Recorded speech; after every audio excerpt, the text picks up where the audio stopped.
There's a terrifying moment no one warns you about. It's not the heartbreak. It's not the loneliness. It's that first night alone in your apartment. When no one texts, no one calls, and the only sound left is your own mind whispering, "Who are you without them?" Most people never answer that question. They run back into the noise, another date, another distraction, another half-lived life. But what if I told you? The pain of solitude is not a curse, it's a doorway. And on the other side of that door is a kind of power, clarity, and freedom that no relationship can ever give you.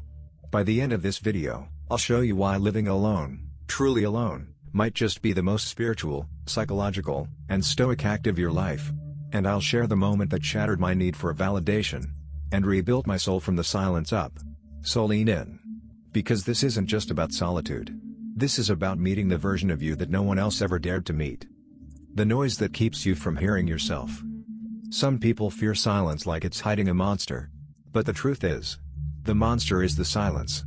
Or rather, it's what you begin to hear when everything around you goes quiet. That forgotten voice starts whispering again, the one that actually belongs to you. And you'd be surprised how different it sounds from the one you've been using just to fit in. Living alone, for those who've never done it, might look like just the absence of company. But in reality, it's your first honest encounter with your own presence. And no, it's not cozy at first. It's like stepping into a dimly lit room where old memories, buried pain, and neglected dreams begin to move in the shadows. That's where you meet the self, not the social mask you've worn so well. Think about it for a second, how many choices in your life were made because someone else was nearby? How many decisions came not from your own will, but from the weight of someone else's expectations? Relationships can be mirrors. But mirrors distort when you don't know who you are yet. And that's why solitude, even if temporary, is a form of healing. In the silence of solitude, you start to notice the chaos of the ego. That internal noise constantly begging for approval, emotional safety, validation. When no one's around to watch you, the ego starts starving. And then you realize how much of your strength depends on applause. Or doesn't. Here's the thing, living alone stops you from projecting your unresolved mess onto someone else. There's no one left to blame. No one left to hold you back. Just you, time, and what you choose to do with it. The unconscious becomes your loudest roommate. And it has a lot to say. And that's the critical moment. This experience terrifies you because it reveals just how emotionally dependent you've been on the world around you. It's not that others drain you. It's that you don't know how to be without them. And that realization stings. But it also sets you free. So here's the question, if you still can't spend 1 month alone with your own soul, what exactly are you offering someone else in a relationship? Freedom, the hidden currency of solitude. People talk about freedom like it's something you chase out there, in a job, a passport, a paycheck. But they rarely realize the most radical form of freedom starts inside your apartment. With no one waiting for you, asking for you, or needing a piece of you. That's the moment you stop performing and start becoming. When you live alone, you wake up to a strange kind of power. You get to decide everything. From what you eat, to how you spend your time, to what kind of silence fills your space. And while that might sound small, it's revolutionary. Because for the first time, you're not negotiating your identity in microdoses throughout the day. But here's the twist, most people can't handle that kind of freedom. It's too much responsibility. It's easier to be needed, to be distracted, to be part of a unit, because then, if your life isn't working, you can always blame the compromise. Living alone strips away that shield. There's no one left to disappoint but yourself. And that's when the real work begins. The inner voice that used to whisper becomes louder. Why haven't you written that book? Why are you numbing out on your phone again? Who are you trying to become? These questions don't come from guilt. They come from space. And space, ironically, is what most people are terrified of. Because space means facing the projections you've placed on others. Maybe you weren't abandoned. Maybe you just never knew how to stay with you. Maybe you weren't misunderstood. Maybe you've just never taken the time to understand yourself. Living alone forces you to sit with those uncomfortable truths. But here's the gift, once you cross that inner threshold, once you stop running from the weight of your own presence, you become unshakable. Relationships stop being crutches. They become choices. You're not there to fill a void, you're there to build something real. And that's when solitude becomes more than just a lifestyle. It becomes a source of strength no one can take from you. The illusion of intimacy, when loneliness lives inside connection. There's a brutal truth no one likes to admit, you can feel more alone lying next to someone than in an empty bed. Loneliness isn't about proximity, it's about presence. And too often, we stay in relationships trying to fix a solitude that's not around us, but inside us. See, the ego loves the idea of connection. It gives you a role to play, a story to live in. But that story can become a prison. You start editing yourself, toning things down, hiding the chaos, smoothing the rough edges, just to keep the peace. And in doing so, you lose the only connection that truly matters, the one with your own truth. Living alone removes the performance. There's no script, no audience. Just you, the silence, and whatever demons crawl out of it. But that's the birthplace of real intimacy. Because you can't offer someone authenticity if you've never tasted your own. And most people, let's be honest, have no idea what they're actually feeling, they just mirror what's expected. There's a scene in almost every great film where the protagonist walks into the wilderness alone, exiled, broken, uncertain. That's not just drama. That's the symbolic path every soul must walk to be reborn. Solitude is that forest. And if you never enter it, you'll keep repeating the same wounds, just with different names and faces. And here's where it gets deep, the relationships we crave are often just projections of the parts of us we've disowned. We fall in love with someone's light because we've denied our own. We get obsessed with their calm because we don't know how to self-soothe. It's not love, it's psychological outsourcing. But when you live alone long enough, you start reclaiming those pieces. You become your own witness, your own comfort, your own mirror. And then, intimacy shifts. It's no longer about merging. It's about meeting, two whole selves crossing paths, not two incomplete ones trying to patch each other up. So I'll ask you this, are you looking for love? Or are you just trying to escape yourself? Detachment, the superpower you didn't know you needed. In a world obsessed with holding on, likes, followers, partners, plans, detachment feels almost rebellious. But here's the secret the Stoics and mystics understood, the less you cling, the more you own yourself.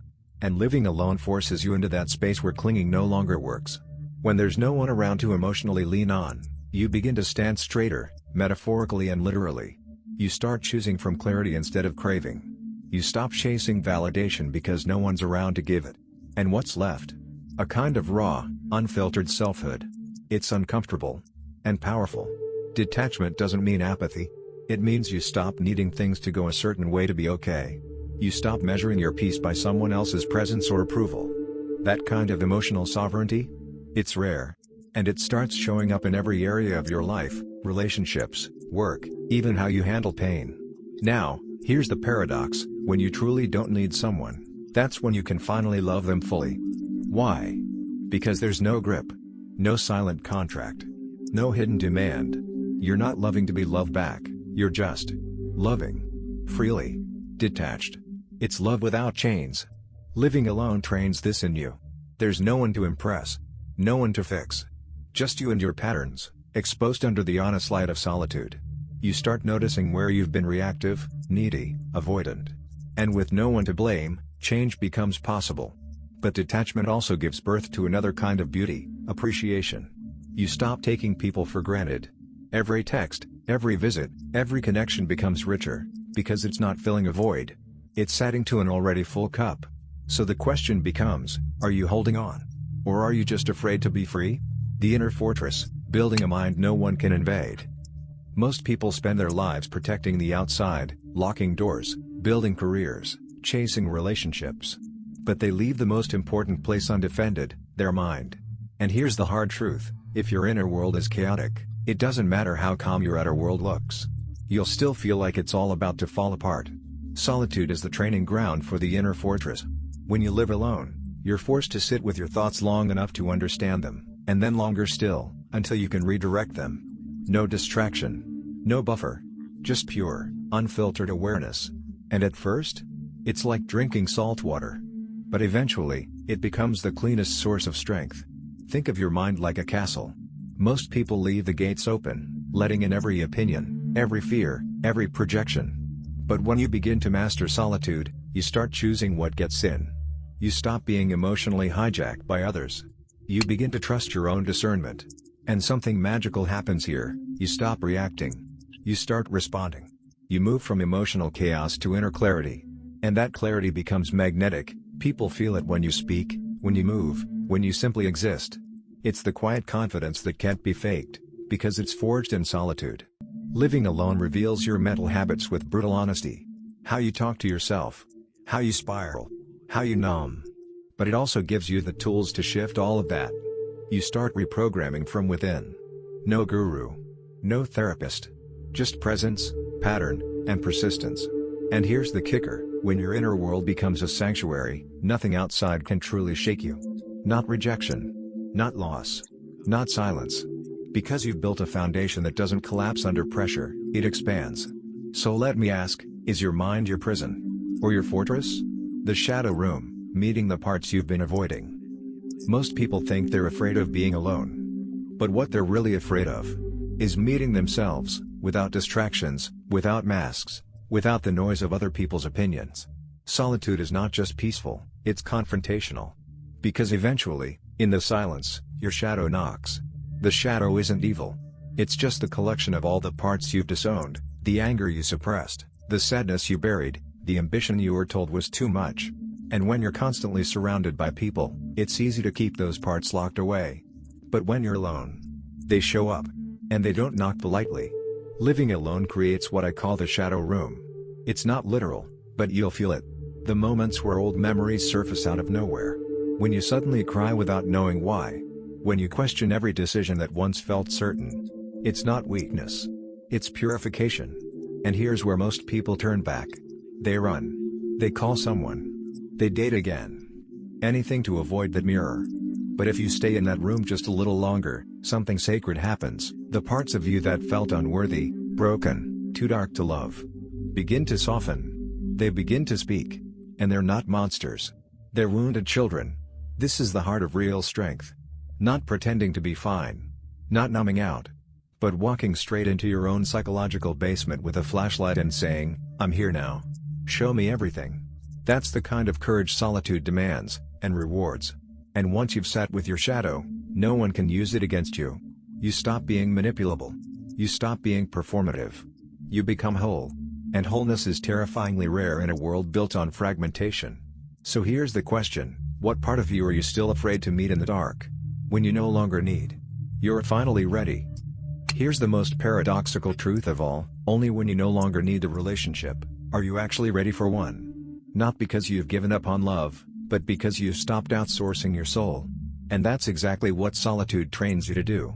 Living alone reveals all the emotional scaffolding you use to rely on, companionship to feel safe, constant chatter to avoid your thoughts, romantic validation to quiet your doubts.